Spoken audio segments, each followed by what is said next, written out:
Yes, y'all. We are back. Thank you for tuning in.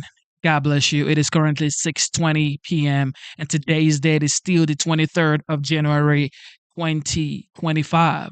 Welcome to another episode. We just got done about probably an hour ago, and now we're back for another episode because the legendary, the 45th, now the 47th President of the United States, Donald J. Trump, is absolutely a hard worker. He's been working his butt off since he got sworn in. Since the inauguration day, he's been working back to back to back to back. Now we're here with another news, breaking news.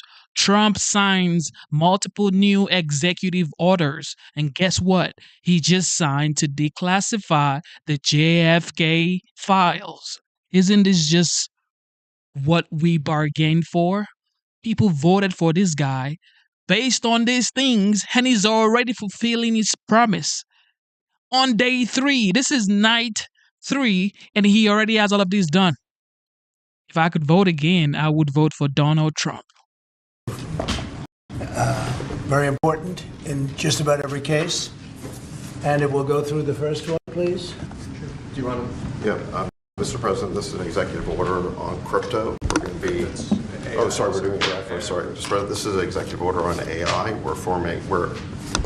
We're basically announcing the administration's policy to make America the world capital in artificial intelligence and to dominate and to lead the world in AI. Do you want to say your name, your full name? David and Sachs, serial? AI and Crypto Czar. David is one of the greatest in the world at AI. Most respected, probably, there is.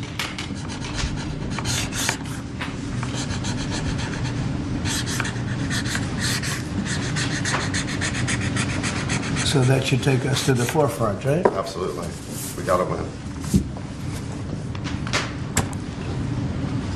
Okay. Thank you. And this, David, is? Yeah, this is the crypto EO. We're going to be forming an internal working group to make America the world capital in crypto under your leadership. Which is really going up, right? Absolutely.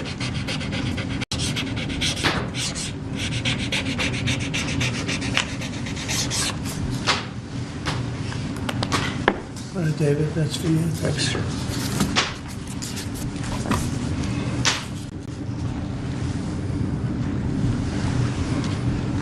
You find them exciting?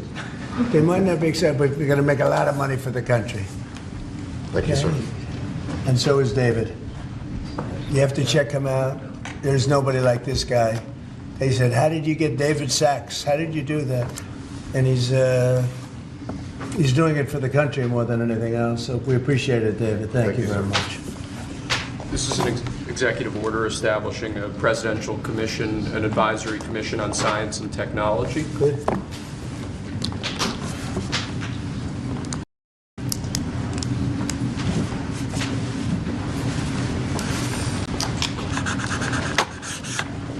This is just, explain that a little bit? this is wonderful to Basic watch. idea is to get together top people from government, the private sector, technology industry, as well as educational institutions, to make sure that America maintains its leadership position with respect to science and technology development in the years ahead. Good. That's great. Next, sir, we have a presidential memorandum encouraging departments and agencies in your government, including the Department of the Interior, to promote federal recognition of the Lumbee tribe of North Carolina. I love the Lumbee tribe. So this is their first big step, right? This would be a huge step for them, sir. Yeah, they were with me all the way. They were great. North Carolina, Lumbee tribe.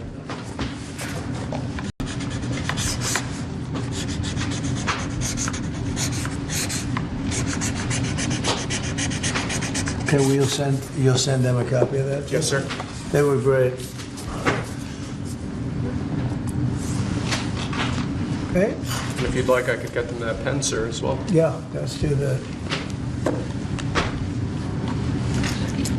Next, we have a set of pardons for peaceful pro-life protesters who who were prosecuted by the Biden administration for exercising their First Amendment Yo, rights. executive orders, baby. I believe it's 23, sir. 23 people were prosecuted. They should not have been prosecuted. Many of them are elderly people. They should not have been prosecuted. This is a great honor to sign this. Yo, it's on, yo. It's on.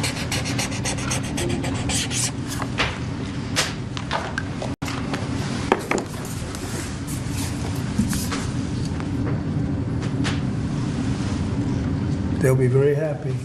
So they're all in prison now. Some are out of custody. It's ridiculous. Okay?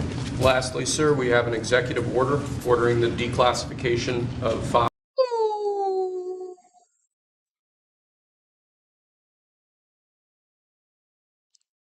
Ladies and gentlemen, Trump just signed the executive order to declassify the JFK files. Listen. Are out of custody. It's ridiculous.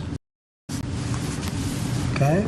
Lastly, sir, we have an executive order ordering the declassification of files relating to the assassinations of President John F. Kennedy, Senator Robert F. Kennedy, and the Reverend Dr. Martin Luther King Jr. That's a big one, huh?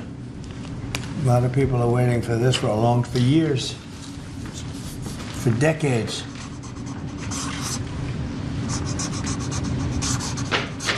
And everything will be revealed.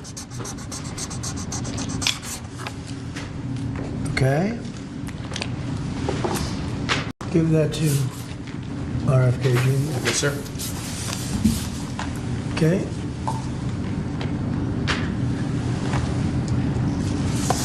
Okay, thank you very Mr. much. President. So, oh man, this is so unreal right now. He said he was going to declassify these files. However, it's like maybe he wouldn't be able to do it. I mean, come on. Maybe there is some, news that the government don't want us to know. But this guy is declassifying these files like he promised. JFK, Martin Luther King. Do you know what this would do for the African American community in the United States? Martin Luther King's family too as well, because they already sued the FBI. It's like, oh my goodness, this is the greatest precedent we've ever had. This right here is why people voted for Trump. He makes promises and he keeps to his word. You can never find another president like this. Past president, Ronald Reagan maybe, but not as close. Because this guy is just a man that is very unorthodox. And this is why he won the election. This is incredible. Mr.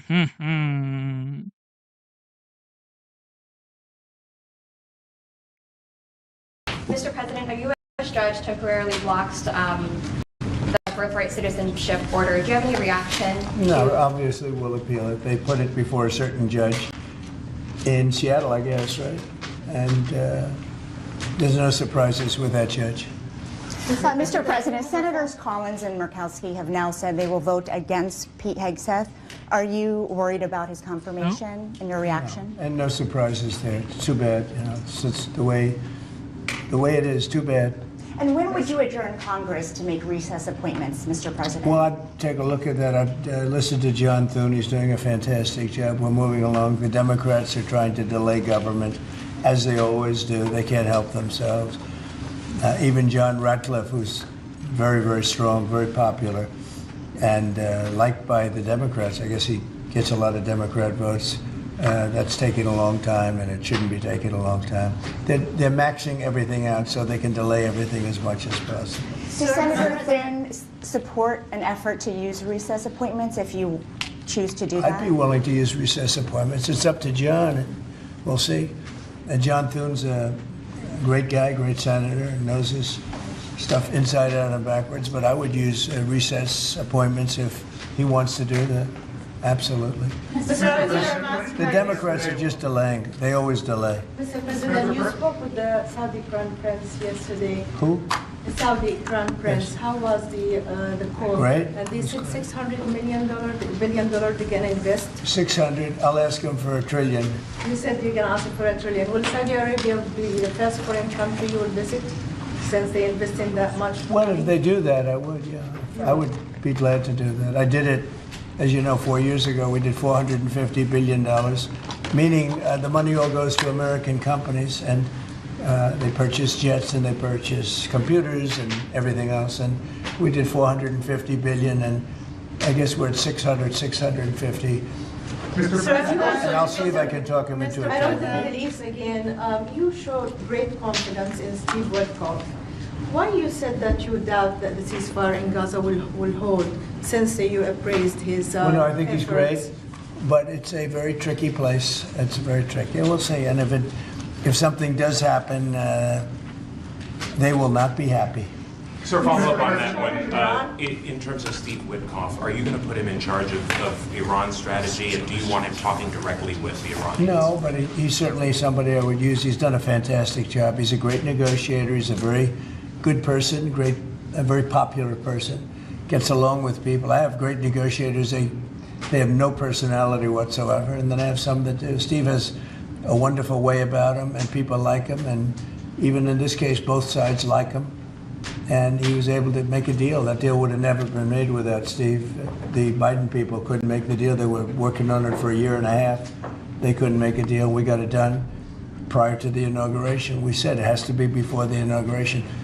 I mean, the deal should hold, but if it doesn't hold, there'll be a lot of problems. Related to your AI, EO, just hours after you made that big Stargate announcement, Elon Musk tweeted that they don't actually have the money. Is that true? I don't know if they do, but they're putting up the money. The government's not putting up anything. They're putting up money.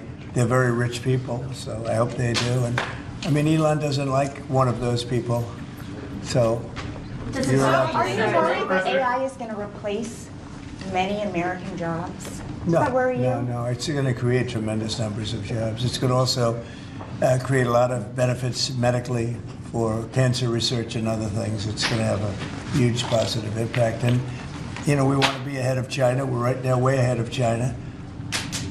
David Sachs is one of the all-time experts. That people are amazed that you just met him. I don't know if he's still here.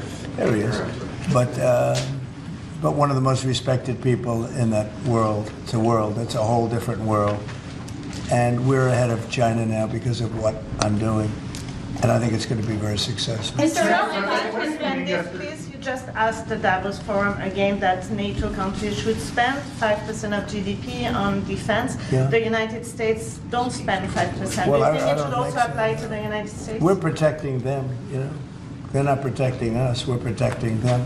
So I don't think we should be spending, I'm not sure we should be spending anything, but we should certainly be helping them. But they should up their 2% to 5%, yeah.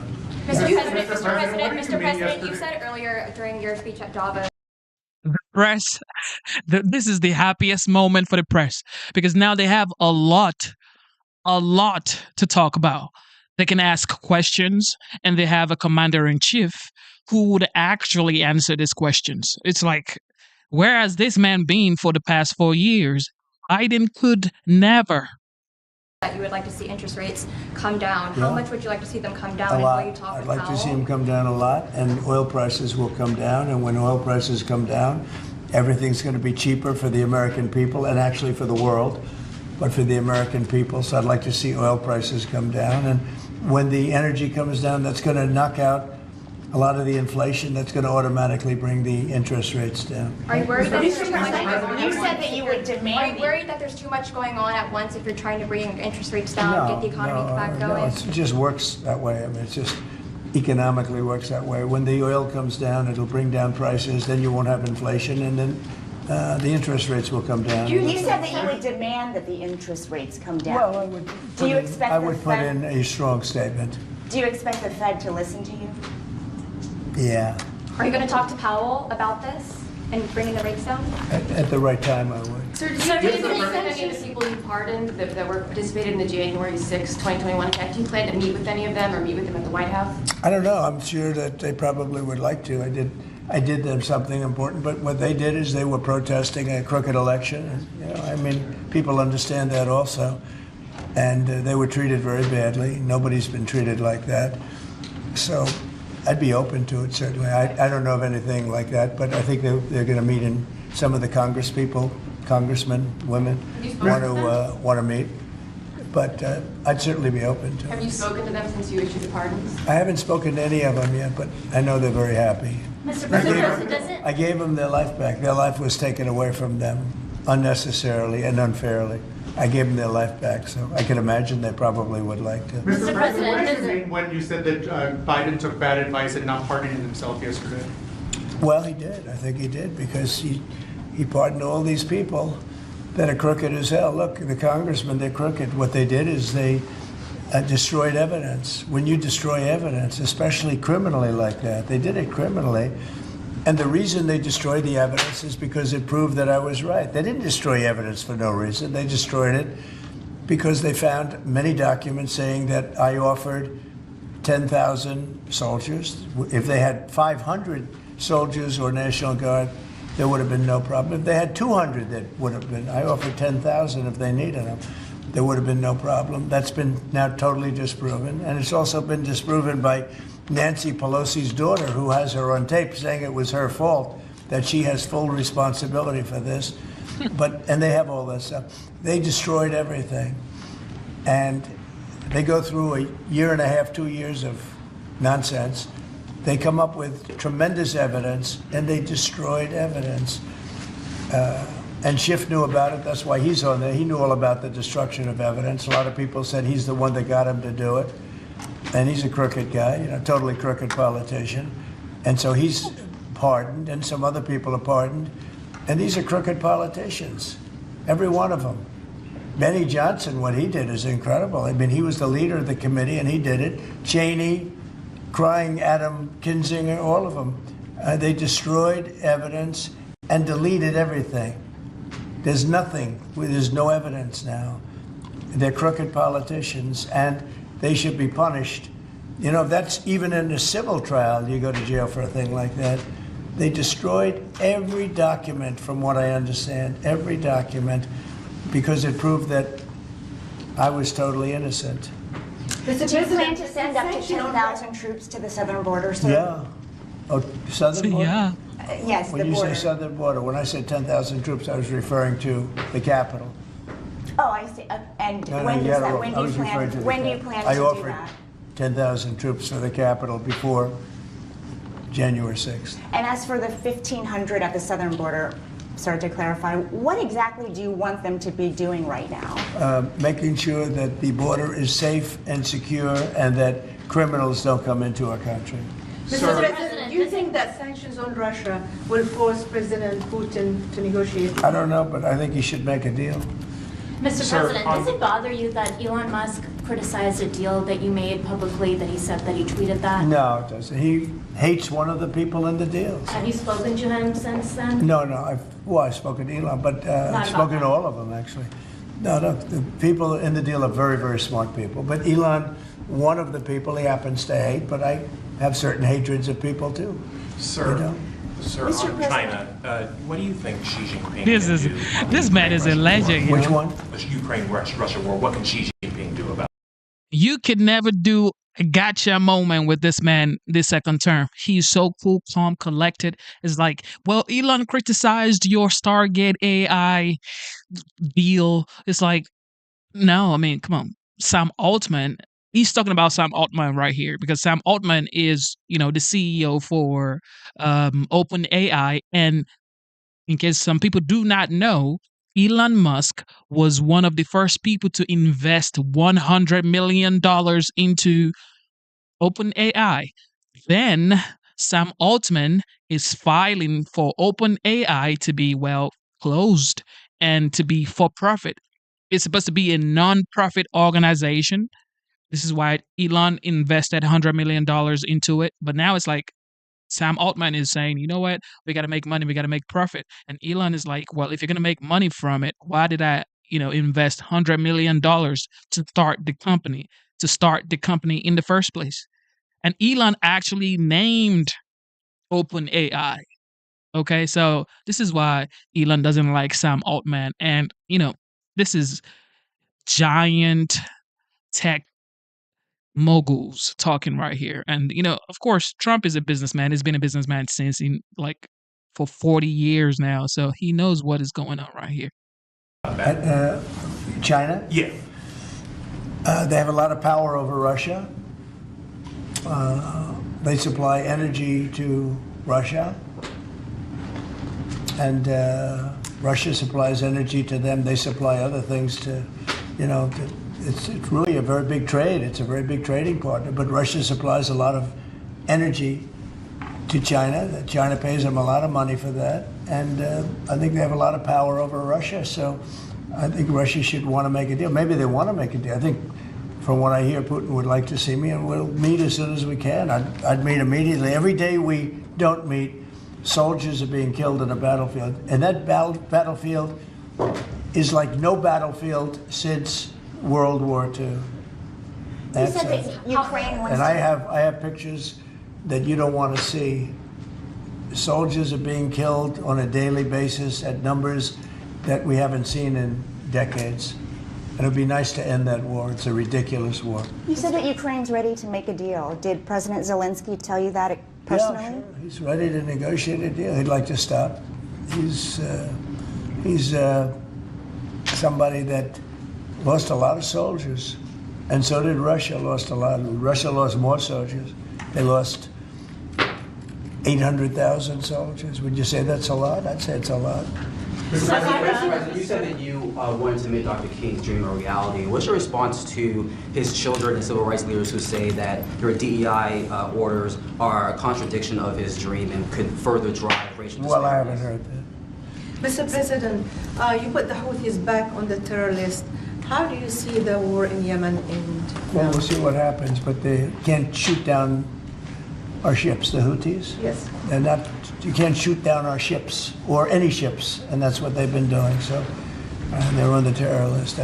That's not good for them. So why did you revoke security protections for former Secretary of State Mike Pompeo and Brian Hook?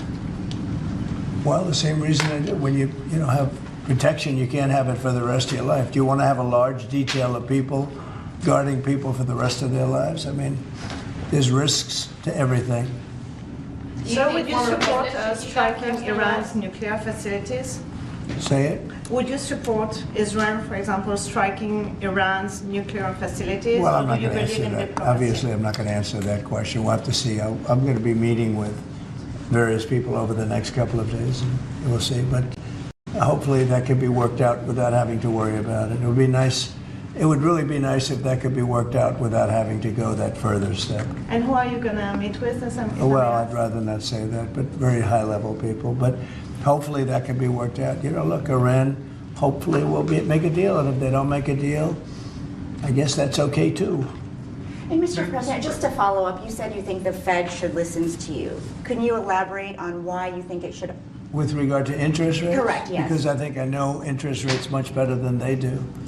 And I think I know it certainly much better than the one who's primarily in charge of making that decision. No, I'm guided by them very much, but if I disagree, I will let it be known. So your plans for China and Mexico are much tougher, or the ones for Canada and Mexico are much tougher than the one for China. Why is it softer for China?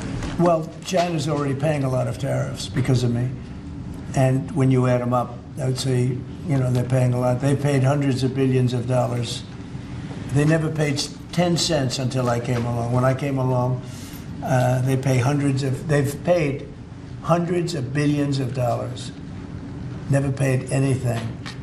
And so they've already started at a higher base.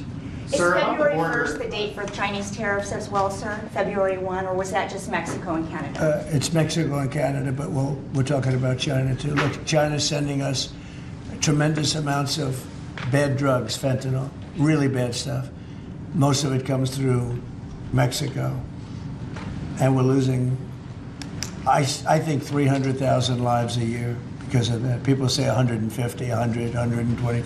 I think 300,000 lives a year. Those are old numbers. The lower number is a low number. And we can't have that. They've got to stop sending it. I had a deal with President Xi, but it was a deal that wasn't followed up by Biden, of course, where they were going to issue the death penalty to people that make fentanyl, and that would have stopped it. But we'll have to stop it with tariffs. Okay, thank you very much, everybody. This is just mind-blowing. This man comes on day 3, declassifies MLK's file, declassifies JFK's files. On night 3, this is in like maybe 2 years in, this is first day he starts signing executive orders. On day 3, he declassifies all of these files. Isn't it just amazing to see? Finally, a commander-in-chief who is ready to work. Yeah, you can never, man, this is probably the fastest, most efficient commander-in-chief the United States has ever seen. You can never take that away from him, man. You could hate him, but you can never take this away. He is very efficient. More breaking news to kick off this hour of The Will Cain Show. This afternoon, a federal judge temporarily blocking President Trump's executive order on birthright citizenship. Yeah, I knew they were going to do that. Blatantly unconstitutional. Those leading the challenge against the order say more than 150,000 newborn children would be denied citizenship every year if this order stands. President Trump saying the battle isn't over yet. Mr. President, a U.S. judge temporarily blocks the birthright citizenship order. Do you have any reaction? No, obviously we'll appeal it. They put it before a certain judge in Seattle, I guess, right? And there's no surprises with that judge. There's a lot of hysteria around the birthright citizenship executive order, but the idea behind President Trump's order is nothing new, at least around the world. Allow me to explain. Some context might help put in perspective the hysteria. First, number one, birthright citizenship is not the norm around the world. Only about 30 countries, mostly in the Western Hemisphere, recognize the idea that if you're born on their soil, you have as your birthright citizenship. No, instead, most of the world, Europe, Asia, Africa, work like Australia. This is how it works in Australia. In Australia, if a child is born to a permanent resident or a citizen of one of the parents of that child of Australia, then they are a citizen. Or in an alternative, if that child resides in Australia for a decade after birth, they can apply for citizenship. Now, as I mentioned, very few countries around the world recognize birthright citizenship, and some that previously have repealed the concept. I'll give you Dominican Republic and Ireland. Ireland in 2004 became the last European country to recognize birthright citizenship. They repealed that measure in 2004 with a 79% referendum. The Dominican Republic repealed birthright citizenship in 2013 as they were flooded with illegal immigrants from Haiti, some 200,000 children from Haiti born in the DR. Those numbers reflect some of the numbers we're now being told would be the number of children born here that would not have citizenship if we repeal birthright citizenship. Now, let's go to some background on the Supreme Court case that helped establish the concept of birthright citizenship. It goes back to 1898. The case was the U.S. versus Wong Kim Ark. Wong Kim Ark was a 21-year-old Chinese immigrant who was born here in the United States. He left at the age of 21 to go visit relatives in China. When he came back to the United States, he was denied re-entry. The Supreme Court eventually heard the case of Wong Kim Ark, and the question was, what does the language of the 14th Amendment mean for birthright citizenship? I want to, if I may, read for you the language of the 14th Amendment. It reads simply and as follows: all persons born or naturalized in the United States and subject to the jurisdiction thereof are citizens of the United States and of the state wherein they reside. But the key phrase for legal scholars that want to see this fight go to the Supreme Court is what is meant by subject to the jurisdiction thereof. If someone is born to parents of another country, are they not subject to the jurisdiction of, say, Mexico? Hi, everyone. I'm Brian Kilmeade. I want you to. Of course, I knew they were gonna definitely block this birthright citizenship order. Of course, it is in DC to start with. DC, you could never. I mean, come on, DC. 93% of the people in DC voted for Joe Biden in 2020. So there's no way. I mean, there's no way they were gonna like just let Trump smooth sail. There's no way. Birthright citizenship for me is, what do I think? I already said what I think during the first live stream we did today. If you're not an American citizen, if you are just here on tourism, or you're here for, shopping, or you're here to sightsee or whatever, like on student visa, you should, when you have a kid here, I mean, should you get a citizenship because you're just here and you happen to have your kid here? I don't know. Okay. I don't know.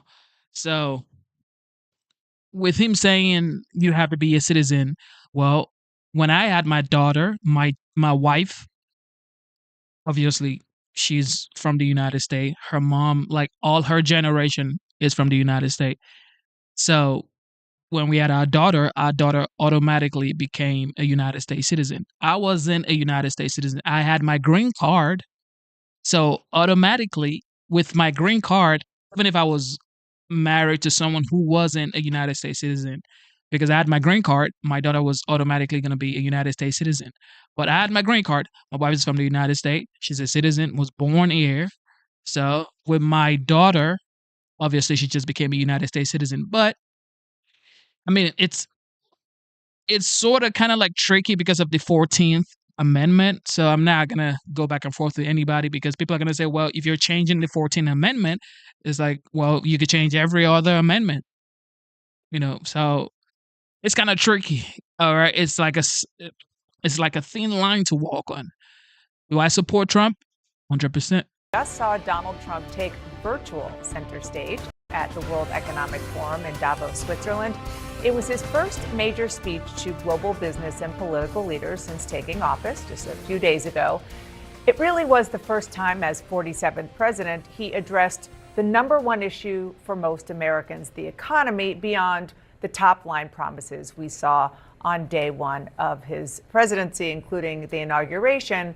Some of the key issues, of course, are lowering inflation and how he is going to deal with job issues. CNN is covering this story from all angles. Richard Quest is on the ground in Davos. Jeff Zeleny is at the White House. Daniel Dale is, of course, our fact checker. I want to start first with you, Richard. You are there. You cover these issues in and out. What was your biggest takeaway?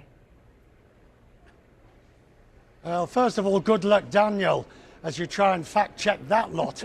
I am absolutely exhausted having listened to all of that. It was a potpourri of great hits, but if we actually sift it down to policy announcements that we learned from today, number one, he's calling on OPEC to lower the price of oil via the Saudis. He wants them to lower the price of oil, but at the same time, he wants the Saudis, who've already pledged to spend $500 billion, to raise that to $1 trillion. He says he's now hoping that the Crown Prince MBS will invest $1 trillion in the United States. He's going to now call upon NATO to increase the defense spending to 5%. Now, he talked about this during the election, but today, as I listened to the president, he said, I am calling on NATO to increase the defense spending to 5%, when barely, it was a hard job to get them to the old target. This is going to be very difficult, and the biggie, in my view. Of course, you can have your reservations about what the commander-in-chief says, but this is the World Economic Forum, and everything he said is based on what he promised during the campaign trail. He's doing exactly. This is like one of the person that people would elect into office that would literally be doing exactly what he promised. Everything he's doing right now, he promised you during the campaign trail. He told you he was going to declassify MLK, JFK files. He told you he was going to pardon the J6ers. He told you he was going to seal the borders. He told you he was going to end DEI. He told you there's only going to be male and female. Everything he's doing, he actually promised. And this is why people voted for him. So it's like the people who voted for Trump are having a blast right now. The biggie on the economy. He has warned European production, European companies, European countries, manufacture in the United States, and these were the president's words, it's your prerogative not to, but if you choose not to, we will tariff. In other words, the threat, the gauntlet has now been thrown down. You manufacture domestically or we'll tariff the product. And he still seems to think that that won't cost American consumers more.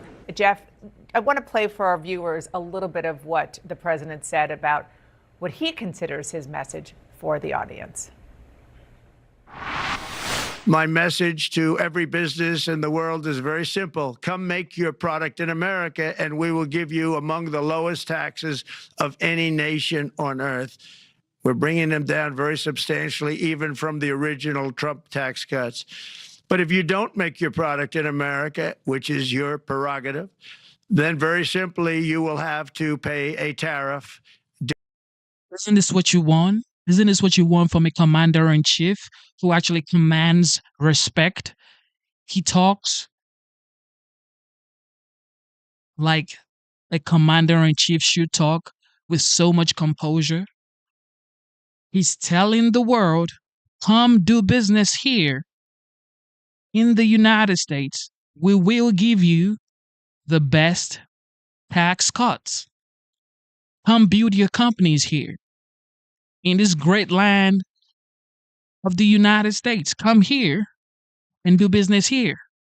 But if you do not want to come here, then you're going to get tariffed. People are like, well, this is bad. This is bad. How are you going to say it's bad if you are American? If you're American, you should be happy that your commander-in-chief, the president, wants to bring jobs into the United States. Differing amounts, but a tariff. This is precisely what Richard was talking about there. Now, I wanted our viewers to hear it for themselves. You, Jeff, were with Donald Trump when he went to Davos, physically went there, not virtually like today. That Right. was 6 years ago. What's your takeaway from what you heard? Look, there's no doubt that the message is largely similar in terms of America is open for business. But what is different, I think, is just the confidence in which he speaks and the delight he takes in rattling the cages of global leaders, from the business sector to global government leaders. I mean, I think saying that, again, urging and calling on NATO to spend 5% of their GDP on defense, that is something he has said before, but never as president. But I think what we also saw there was something that we were going to be measuring this presidency by. That is the degree to how much he looks forward and how much he looks backward. And there was definitely a mix of that in this. He started this speech talking again about President Biden and still trying to cling to President Biden as a foil, still trying to sort of use the metric of that last administration as a way to propel this one. Well, soon, I mean, this is Donald Trump's government now, so we will see how long that lasts. But also raising the point. He's only been here for 3 days, ladies and gentlemen. 3 nights, okay? 3 nights, well, technically now 4 nights, okay? And on his 4th night, he is declassifying JFK and MLK files. This is what people signed up for. I never thought he would be declassifying MLK or JFK files because like, sir, what are you doing? This may be too much. This winning is too much, sir. Sir, this may be too much winning now. 4 nights, and you've done all of this stuff. 42 executive order on the first night. Too much. Too much winning. Too much. Of taxes. we've seen a flurry of executive actions. Donald Trump's presidency is going to be measured on his legislative successes, and lowering taxes, as he was talking about, the business taxes, the corporate taxes, is going to take Congress to work together. So I think that is something we are still waiting to see the president sort of to see if he can sort of corral Republicans here with very slim majorities into doing this. But also, I think on Ukraine, certainly interesting there, but he said he wants to meet or have a meeting with Vladimir Putin very soon. And we know that his first world leader phone call was at the Saudi crown prince. Of course, that was his first foreign trip back when he first became president. So look for that connection as well. But I think just the degree to which he spoke with confidence, and as you said, Dana, he revels being in front of this audience, no question about it. Yeah, no question indeed. Thank you so much. And Daniel, Richard said that you have your work cut out for you, so I will cede you the floor. I want to start with that explanation of how tariffs work. Yeah, this is how the president habitually describes how tariffs work. He warns foreign countries they'll have to pay them. In fact, it is U.S. importers, not those foreign exporters, who pay the tariffs. And we know from study after study and from just our experience living in the world that those importers often pass on the increased cost caused by the tariff to U.S. consumers. So it is Americans who are paying, not the foreign companies. Dana, there were also a bunch of additional inaccuracies, exaggerations, misstatements on the subject of trade. He said it's not fair that we have a $200 billion or $250 billion trade deficit with Canada. Well, good news. It is not $200 billion or $250 billion. It's actually about $41 billion in goods and services. It's about $72 billion, even if you only count goods. And it's important to note that deficit is overwhelmingly caused by the fact that the U.S. imports a large quantity of cheap Canadian heavy crude oil that helps keeps Americans' gas prices down. So that's why there is that smaller deficit. He also said the EU essentially doesn't take U.S. farm products. He said this over and over again. In fact, the EU, Dana, is the U.S.'s fourth biggest export market for agricultural products, taking about $12 billion worth per year. He complained that Joe Biden let the trade deficit with China get out of hand. In fact, the record trade deficit with China was actually set under the first presidency of Donald Trump in 2018. It's come down under Joe Biden. And he again referred to an electric vehicle mandate, saying that he's determined to let Americans buy whatever car they want. This is, I think, at least an exaggeration. It is true that Biden imposed strict new tailpipe rules that aim to push automakers towards making electric vehicles. Depending on how automakers respond, those rules could require them to make up to 2/3 of new cars sold in the U.S. be electric by 2032. But there has never been a Biden rule requiring any individual consumer to buy any individual kind of car. And then finally, he repeated his claim that he said, I think under Biden we had probably the highest inflation in U.S. history. Yes, it was high, about a 40-year high at one point in 2022, never close to the all-time record of more than 20% decades past. Daniel, you. So why was everything just so expensive? Okay. You say everything was going great in 2022. Everything is great. But why is still now, why is everything so expensive? Courtesy of Joe Biden. They keep saying everything is great, but then the people are not feeling the effect of everything is great. That's what they said during Joe Biden. They have so much jobs that people are tired of jobs. We have the greatest economy. People are looking like the gas prices are so high. Food is so expensive. What are you saying? We have the best economy. This is what they keep doing. Everything is great. Everything is great. So why is Joe Biden not this president of the United States right now? Why is Kamala not the president of the United States right now? If everything was so great, why is Kamala Harris not the president of the United States right now? And why did the Democrat drop Joe Biden if everything is so great? We're armed with so many facts, and it's so important to have you at all times. But when you say something like, we know this because we live in the world, that is about the most perfect chef's kiss thing to say. Daniel, thank you very, very much. Appreciate it. I have a group of very talented reporters here at the table.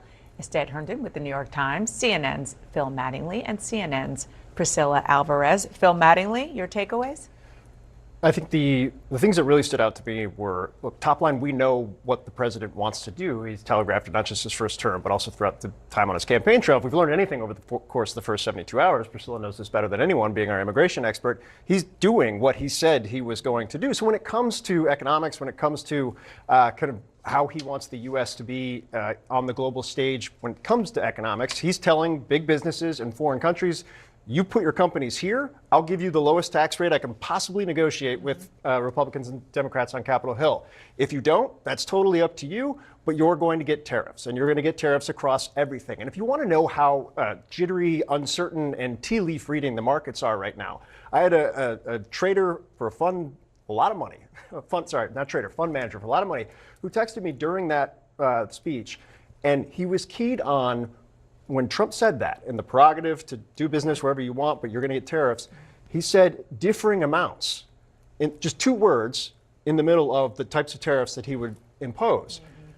The fund manager wanted to know, does that mean that it's not going to be a universal baseline tariff? Does that mean that it's not going to be 15% or 20%? That's where they're at right now, trying to figure out if this is a negotiating strategy, if they have one singular number, or if it's going to vacillate depending on the country. And I think part of it is he doesn't know, the president doesn't know the answer to that yet, and part of it is tactical. Yep. Right? You were going to say something about Well, I was going to say fundamentally. This man fundamentally is a legend, okay?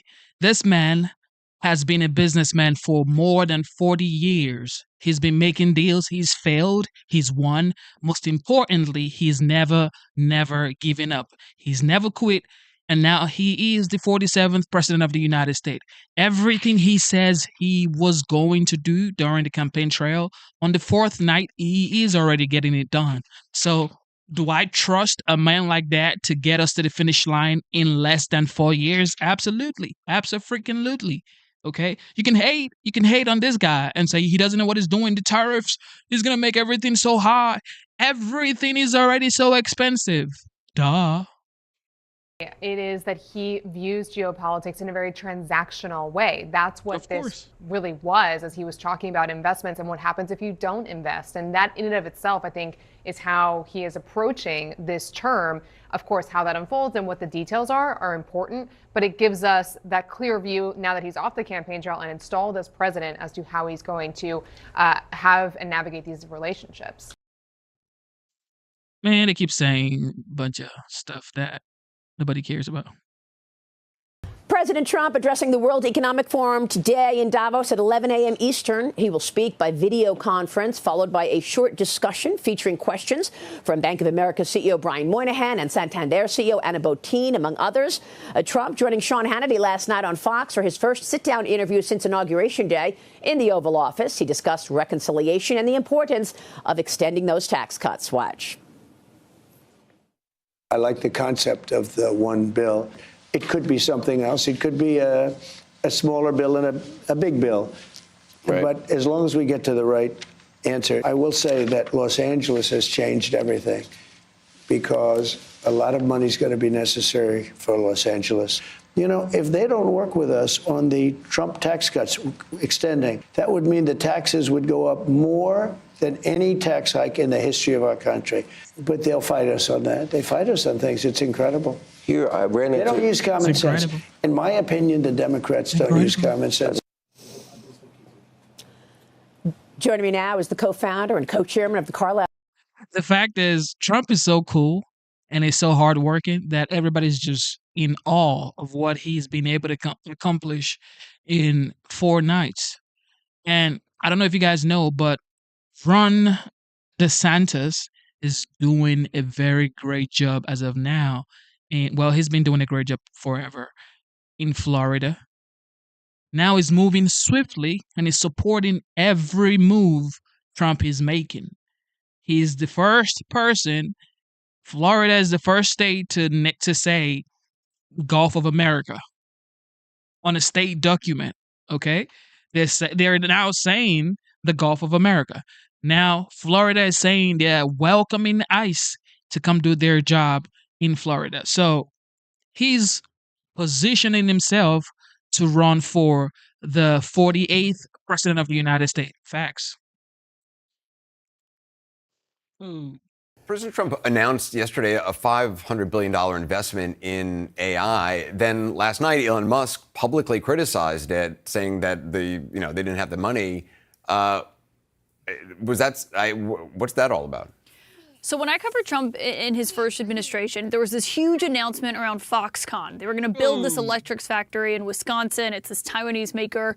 And there was all this publicity around it. It was a big White House push. They encouraged reporters to talk about it.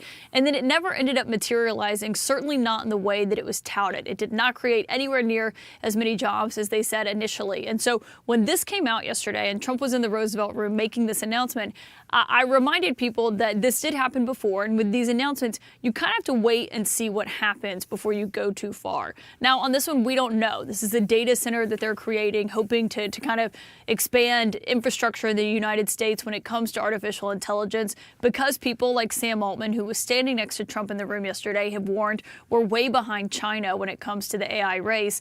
But Elon Musk is pouring cold water on this idea that this is a $500 billion investment. Initially, it's supposed to be $100 billion and then get up to $500 billion. Elon Musk is claiming that this company doesn't even have $10 billion behind this to do this. Now, Sam Altman, the CEO of OpenAI, is disagreeing. They are basically in legal warfare. That's important context here between Elon Musk and Sam Altman. They're suing each other. Or Elon Musk is suing them. And so it is important to remember there's tension here. But really the story of this is Elon Musk is undercutting Donald Trump on one of the biggest announcements he made on his first full day in office.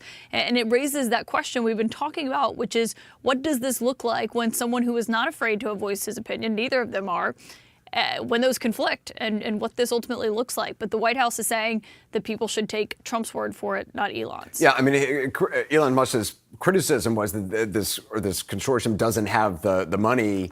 The $500 million, $500 billion. I mean, they can raise that money pretty easily. But it's fascinating to see this criticism of something that President Trump is touting as a major accomplishment. From yesterday, Caitlin. We'll see you at 9 o'clock. We're going to talk more. This is music to CNN ears. Oh, Musk just said something bad about the $500 billion investment in Stargate.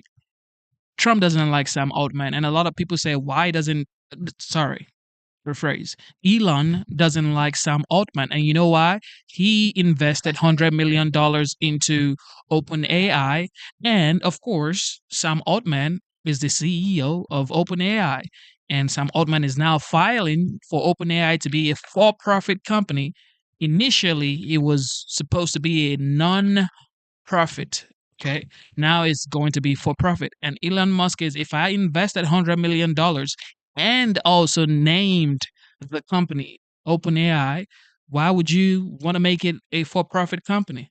This is what Elon is going back and forth about. Of course, he has the right to say whatever he wants to say. It is free speech. And this is why I like most of the people that are Republicans. They're open to saying what they want to say. They're not going to say, you know what, because I support Trump, I'm not going to disagree with him. The second guessing right now by Elon Musk. I want to get perspective from tech journalist, author, and Pivot podcast co-host Kara Swisher. So, Kara, I don't know if anybody should be surprised by this, but what do you make of Elon Musk appearing to undermine this major announcement from the president? Well, he wants to undermine Sam Altman. That's his goal. He's obviously in a lawsuit with him. He had a lawsuit, then he stopped a lawsuit, and then he had a lawsuit again because of his involvement with OpenAI. So this is a long-running feud between these two tech entrepreneurs, specifically around AI. They used to be friends, They did. Yeah. They did. Long time ago. Not very. It was many moons ago. But like a lot of people that talk to Elon a lot, myself, Reid Hoffman, many others, they're not. There's been a real break, especially between Altman and Musk over a variety of things. And Elon's alleging certain things, and Sam is denying them or just shaking his head, essentially. In this particular instance, I mean, he's alleging, they don't have the money. I know you've spoken to some of the parties involved in the Stargate project. Even if they don't have cash on hand, I assume they could raise this money quickly. In 4 seconds. Yeah. I mean, there's a lot. I know of a lot of people who would want to invest. Yeah, there's no lack of money among these people. They could do it out of their own pockets. Just Larry Ellison standing there, that's it. That's all you need. And interestingly, Ellison is close to Musk and has invested in Twitter and everything else. So there's plenty of money here. I mean, I think he's trying to impugn the thing because he's not part of it, or Trump is showing a little independence from all things Elon, essentially. There are those, who've wondered whether this alliance between Trump and Musk would hit some bumps. Do you think it's a sign of that? I mean, how long would a Trump tolerate, Musk could have gone to him privately and expressed, his disdain. Sure, he could have. Yes, if he was anyone else, he could have. But Musk plays everything out, all his emotions on X or wherever he happens to be, because he's a look at me kind of fella. And so what he did was, I think, problematic. I think they were already sort of hurting over that hand signal, however you want to interpret it. Problematic, nonetheless. I think people within the Trump orbit do think Elon sucks up a lot of oxygen. And as Maggie Haberman said, Trump is a one-ring circus. And so there can't be two ringmasters. So, Elon's going to do what he... Trump is the commander-in-chief. Trump is the president of the United States. This man calls him Mr. President. This man says, sir, we're grateful for you. We thank you for what you're doing. That's what this man says. His name is Elon Musk. Of course, he happens to be, some people say he might be the greatest innovator of our lifetime. So if you think about it, this isn't a conversation. But of course, the left is going to make it seem like it's a conversation. Elon wants to do, because that's what he's always done. And that's maybe not work so well in a Trump environment where Trump gets to call the shots. Can you just talk about the idea that, that they're proposing with Sam Altman and the SoftBank and Oracle? Mm-hmm. Well, SoftBank has had a history of this, saying they're going to promise this much money and this much money. And he's a great entrepreneur, let me just say. He's had some disasters, but he's had some huge successes, Masayoshi Son. And so, like a lot of people, like Elon Musk, by the way, has had some disasters and some huge successes. And so this is an idea to bring more AI into this country so that we don't rely on China. Exactly.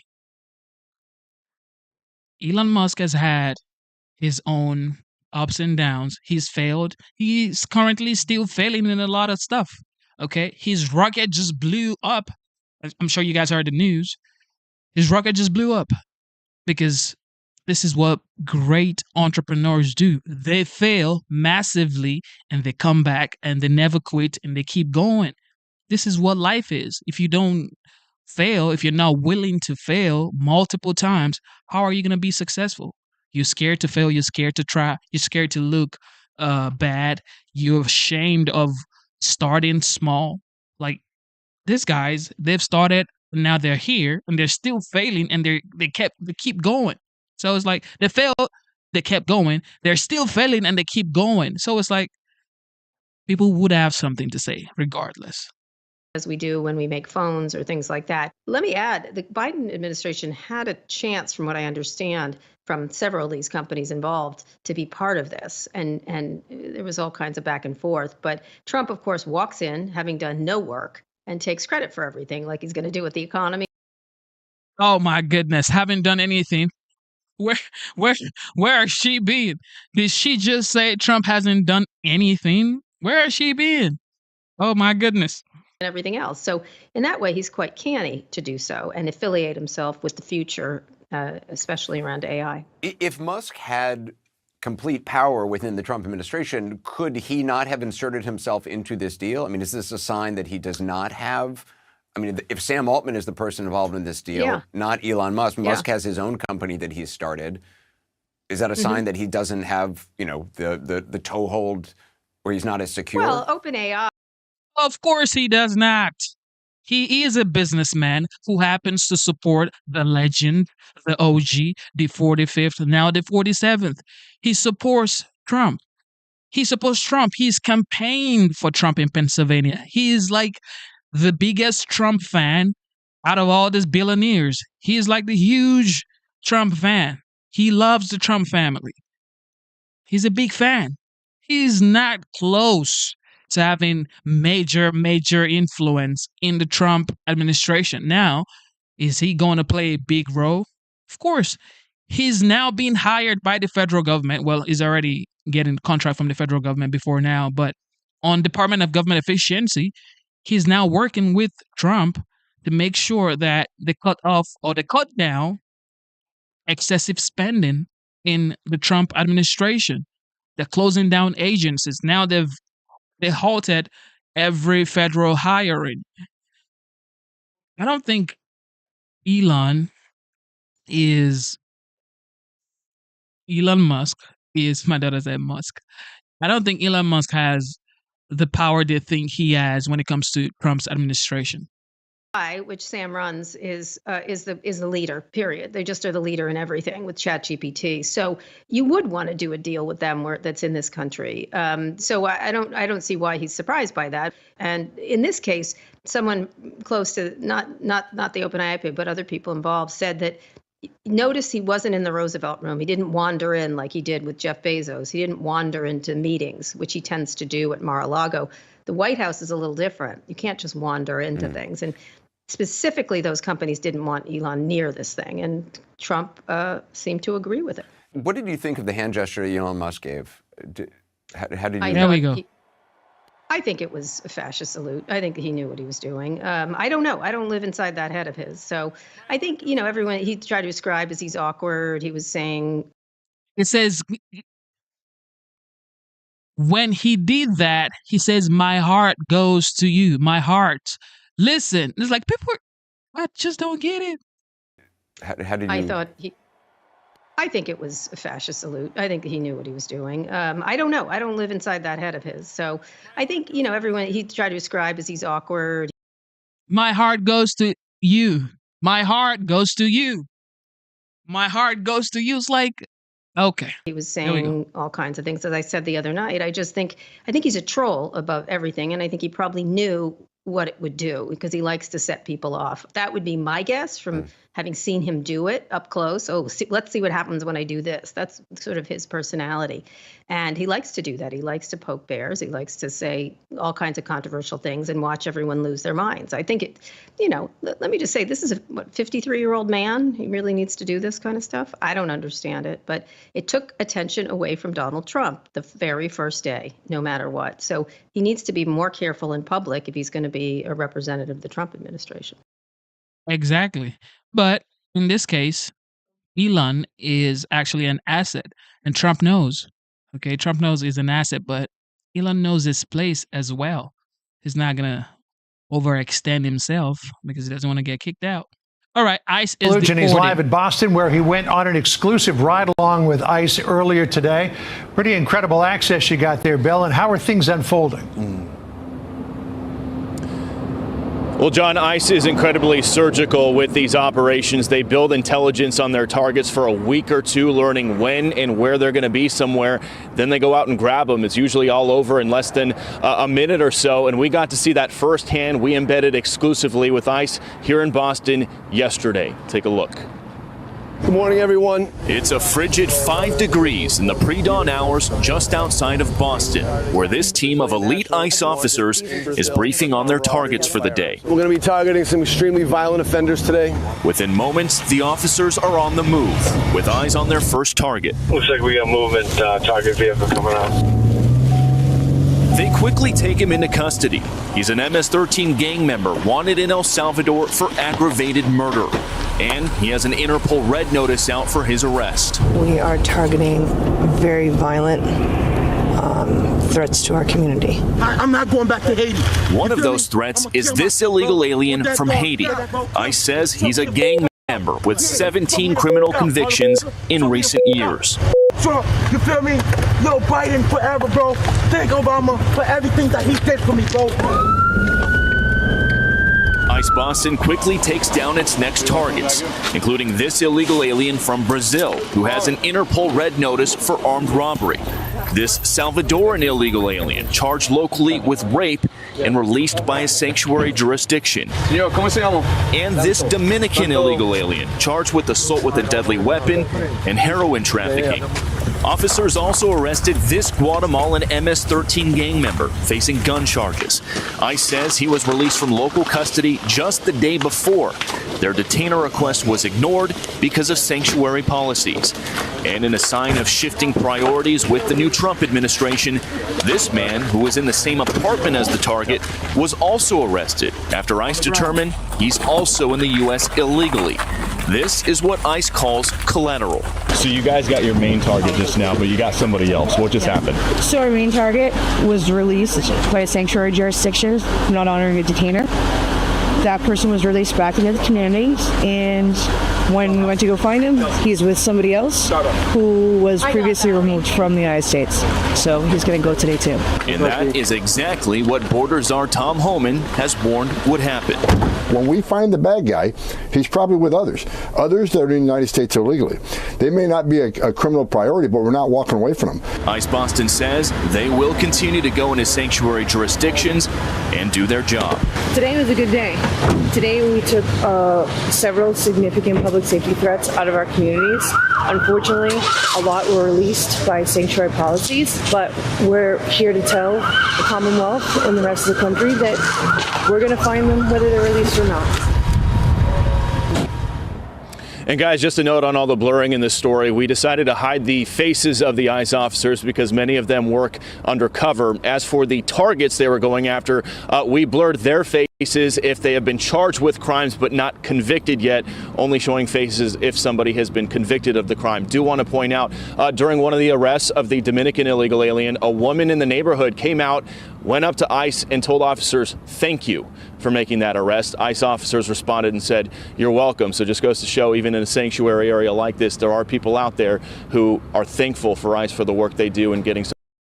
Because they voted for the legend, the 45th, now the 47th. You ain't got to say that twice, I'll tell you that much. They're happy. This is what they voted for. Secured border. All right, Hunter Biden, here we go. All right, we continue live. We're at the Capitol. We have a quick report about former President Joe Biden. In the closing moments of the administration, Biden issued sweeping preemptive pardons for his family and his friends, including Dr. Anthony Fauci, General Mark Milley, Liz Cheney, Adam Schiff, as if in his Schiff show. And of course, you missed that. Each and every single one of Joe's siblings, which begs the question, what exactly did Joe think that the people would be prosecuted for, and what was he trying to hide? And by the way, where's the outrage from the left and the state-run legacy media mob? They sure were singing a very different tune when the thought was out there that Donald Trump may do preemptive pardons. Let's take a little trip in the Capitol down memory lane, shall we? Have you ever heard of somebody getting a preemptive pardon who was innocent of all crime? Who's just an innocent person? Have you ever heard of that? Just somebody getting a blanket pardon and they're an innocent person? But no, here it's an effort not only to prospectively pardon people for things they have not yet been charged with and may never be charged with, but also it's the president's own family. The president's reportedly asking his staff whether he can issue preemptive pardons for himself, his family members, Rudy Giuliani. There's a simple answer: no. No, Mr. President, that would be a gross abuse of the presidential pardon authority. That all comes as we continue to get new reports, even tonight, that President Trump, as he winds down his last few weeks in office, is considering preemptive pardons for all his. Oh, man, you can never make this up. We got to make a clip from this right here. Let's go back. And we're going to start it again. You can never make this up, y'all. Lane, shall we? All right, everybody. So listen to Joy Reid and the left talk about preemptive pardons when Donald J. Trump was the 45th president of the United States. Listen. Have you ever heard of somebody getting a preemptive pardon who was innocent of all crime? Who's just an innocent person? Have you ever heard of that? Just somebody getting a blanket pardon and they're an innocent person? But no, here it's an effort not only to prospectively pardon people for things they have not yet been charged with and may never be charged with, but also it's the president's own family. The president's reportedly asking his staff whether he can issue preemptive pardons for himself, his family members, Rudy Giuliani. There's a simple answer: no. No, Mr. President, that would be a gross abuse of the Presidential Pardon Authority. That all comes as we continue to get new reports, even tonight, that President Trump, as he winds down his last few weeks in office, is considering preemptive pardons for all his adult children, including his son-in-law, Jared. What a mess. Does this concern you? All these preemptive pardons? Well, it concerns me in terms of what kind of precedent it sets and how the rest of the world looks at us as a nation of laws and justice. You're not going to see in our administration that kind of approach to pardons. Oh my God. That was Joe Biden talking about in our administration, you would never see those kind of pardons. We would never use the power of the executive to do such wild things, right? He just pardoned his entire family on the last day. Pardoned every single one of them. He pardoned his son last Thanksgiving, right? So these folks, they will definitely talk about Trump and say that they're going to accuse Trump of the things that they're actually doing. Trump is the bad person. Look at him. Look at what he's doing. While they're doing the exact same thing. And Trump didn't even pardon any of his kids. Well, there you have it. This is for the Democrats. Really? Oh, isn't that nice? The funniest part of that, though, had to be Adam Schiff, right? Your old friend? Because he got one of the pardons that he said nobody should have. Anyway, leading that effort would be our next guest to investigate all this, the chairman of the House Judiciary Committee, Jim Jordan, and the chairman of the House Oversight Committee. These guys have done phenomenal work. James Comer has a best-selling book out about the Bidens. Thank you both. How much money did the Biden family make?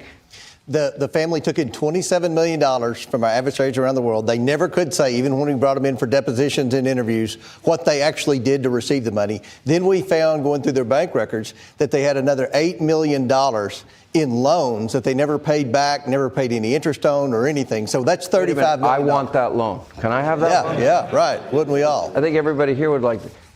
And you expose all of this. Now, I would argue that he forgot one person. Himself. Well, you know, that what we said in our investigation was that we found 10 different Biden family members, including Joe Biden, profited from the influence peddling schemes. The money would come from a wire from a foreign adversary, usually a foreign oligarch. In some cases, we believe the country of China. An oligarch. Didn't Joe Biden warn us about oligarchs? Aren't there Elena Baturina, wasn't she an oligarch? Yes. The guy in Kazakhstan, the people in Ukraine, the people in China. Romania. A lot of oligarchs the Bidens are friends with. The money would then go through a series of shell companies. Then it would be laundered down. And then the 10 different Biden family members would receive incremental payments. And ironically, 6 of the pardons came from family that received payments that had been laundered. This isn't my word, Sean. These are the words of 6 different banks. They were laundering money through shell companies that the Biden families received. He pardoned them preemptively. And the only place in the world the spouses were ever named was in our investigation in the Oversight and Judiciary Committee. We named those spouses by name. The media, other than your show, Sean, and thank you for being the platform to get this out. Thank God your ratings are higher than MSNBC and CNN combined. Oh, thank God, too. The American people. I second that. Yeah. The American people saw it. Thank you. You guys did the digging, the hard work, and you exposed the Peter Schweizer deserves a lot of credit, too. Absolutely. He wrote the book Secret Empires. President Trump signed this weaponization of government has to stop. Yep. Also revoking 51 former intel officials that knew nothing about Hunter's laptop and tried to interfere in an election. Jim Jordan, you were there. You investigated every part of this. Didn't Hunter's laptop talk about half his income going to Pops? Oh, yeah. Wasn't there a WhatsApp message to the head of the CEFC? Yeah. Right. The big guy. Didn't Joe's home repairs get paid for by Hunter Biden, according to emails with their economic guru Eric Sherwin, if I'm not mistaken. Yep, all that took place. But what I really think was important today is President Trump did what he said he would do when it came to pardons and people, the defendants of January 6th, and Joe Biden did it. Joe Biden told us he would never pardon his family, and yet he did all of them. Joe Biden said, there were no pardons needed. We just heard it for folks who were involved with the January 6th committee, and yet he did it. So Joe Biden did exactly opposite what he told us he was going to do. President Trump kept his word, did exactly what he said. I think that's the big takeaway from the actions we see from both the outgoing president and, of course, our new president. Here's the big question. Is this over? Because my understanding, Alan Dershowitz's understanding, is once you get a pardon, you no longer have the Fifth Amendment right to remain silent. If they go before your committees, every one of these pardoned family members, don't they have to tell the truth, the whole truth, and nothing but the truth, so help them God? There's a number of things we want to look at. Everything's on the table. But I really think one of the keys is the report we got just right before, just a few weeks ago, was with the 26 confidential human sources. 26 confidential human sources here on January 6, 2021, 17 inside restricted space, 4 in the Capitol. 2 of those 4 in the Capitol were You can never make this up, y'all. tasked to be here by the FBI. I think there are all kinds of questions we have for those I have 5 individuals. people that said Trump authorized the use of the Guard days before. So did the Capitol Police Chief, by the way, begging for the National Guard. In writing, Muriel Bowser denied the use of the National Guard. It was her authorization. Pelosi did nothing. They never brought in the Sergeant of Arms. Liz Cheney needed hers, in my view, too. Not to mention the number of false things that committee put out on me, on you, on so many people. Little old me? Yeah, exactly. So, I think there's You better get ready. This next 4 years, the media would be working overtime. There would be so much content. Everybody head was going to just turn around, spin. Okay, your head is going to spin with the amount of content you're going to see. Good afternoon, everybody. It's great to have you here. I'm thrilled to be joined, of course, by our incoming Director of the Central Intelligence Agency, John Ratcliffe, as well as his lovely wife, Michelle. And I will say that John is a great patriot, a guy that has the trust of the president, and I think really believes deeply in the mission, first of all, of keeping Americans safe, but also doing it in a way that ensures that the American people have confidence in our national intelligence services. And both of those things really matter. We're not going to have much safety, and we're going to have a great intelligence services unless the American people actually trust that those intelligence services are doing their job, and I have every confidence that John Ratcliffe is going to do that. That's why the president nominated him, and that's why the Senate confirmed him with big margins. Now, normally, after I administer the oath, I would actually invite the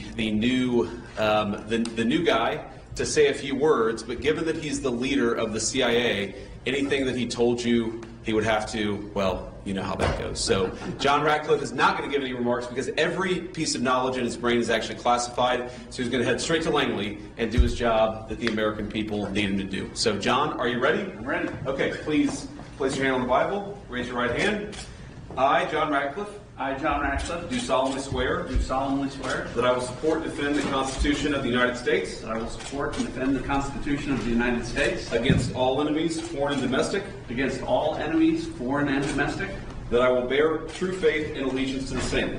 that I will bear true faith and allegiance to the same, That I take this obligation freely. that I take this obligation freely Without any mental reservation or purpose of evasion. without any mental reservation or purpose of evasion, And that I will well and faithfully discharge. and that I will well and faithfully discharge The duties of the office on which I'm about to enter. the duties of the office on which I am about to enter. So help you God. So help me God. Congratulations. Thank you.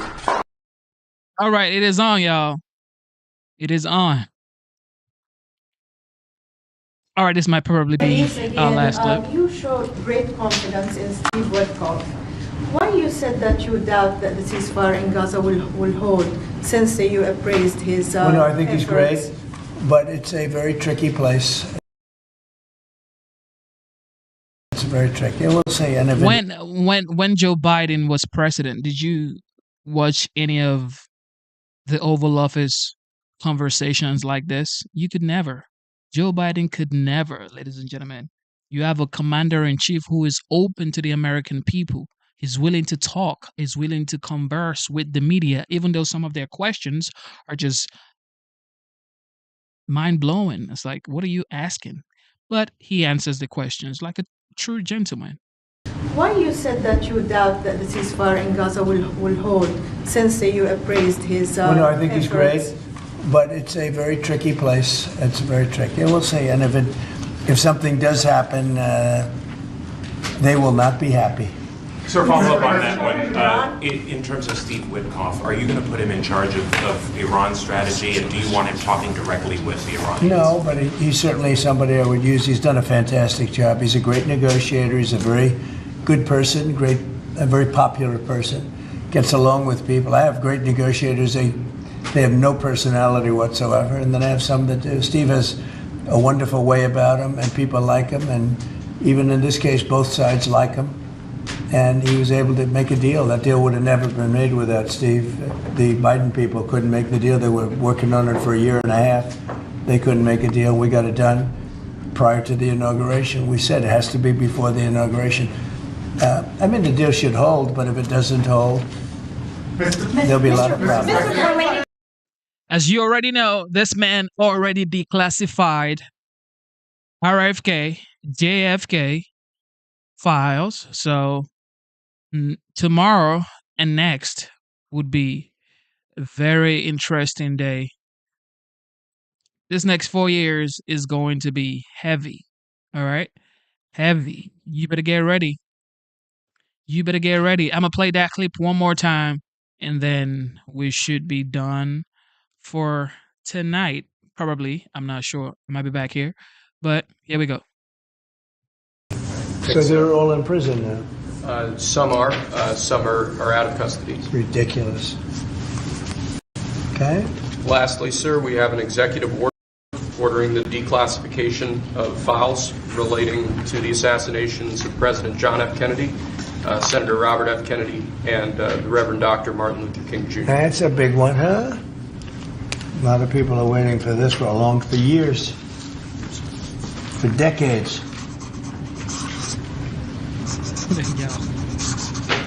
The and legend. Everything will be revealed. Did you hear that? Everything will be revealed. Listen to that. For years, for decades.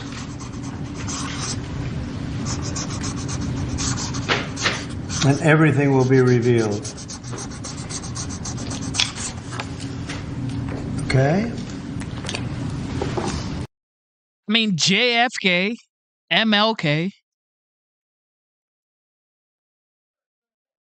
JFK and MLK. All right. Listen to what he just signed. Some are out of custody. It's ridiculous. Okay?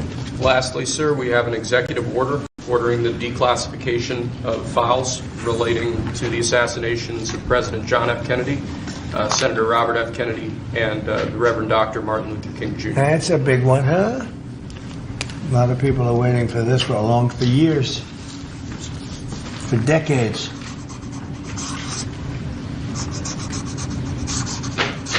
And everything will be revealed.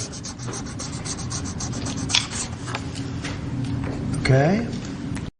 So JFK, RFK, MLK. This next few days is about to be spicy. Give that to RFK Jr. Yes, sir. Okay? Legend. Okay, thank you very much. Promises made, promises kept. He made these promises, and now, of course, people are going to say, what about Epstein? The president never got anything done for 4 years. If you ask us, well, the CHIPS Act, and infrastructure, like you can actually measure infrastructure. How? There you have it. The legend just declassified MLK, JFK, and MLK's files. If you are, brown skin and you respect MLK's legacy, this is a big celebration for you. If you respect MLK, I'm sure his family is like going wild right now because they already sued the FBI. Okay, so now with their thank you, with his file declassified, this is going to be the greatest news they've ever heard in a long time. So, with that being said, ladies and gentlemen, thank you for being here. God bless you. Instead of looking for perfection, seek for consistency. Never give up on yourself. Never give up on your dreams. Never give up on God. Believe in yourself, believe in your dreams, and believe in Almighty God. And take care of your kids. Fathers, take care of your kids. You know what time it is. It is your boy Genesis. And I am signing out of the premises. Also, thank you to the military members. Thank you to the veterans. God bless you. You protect the homeland, and we thank you for your service.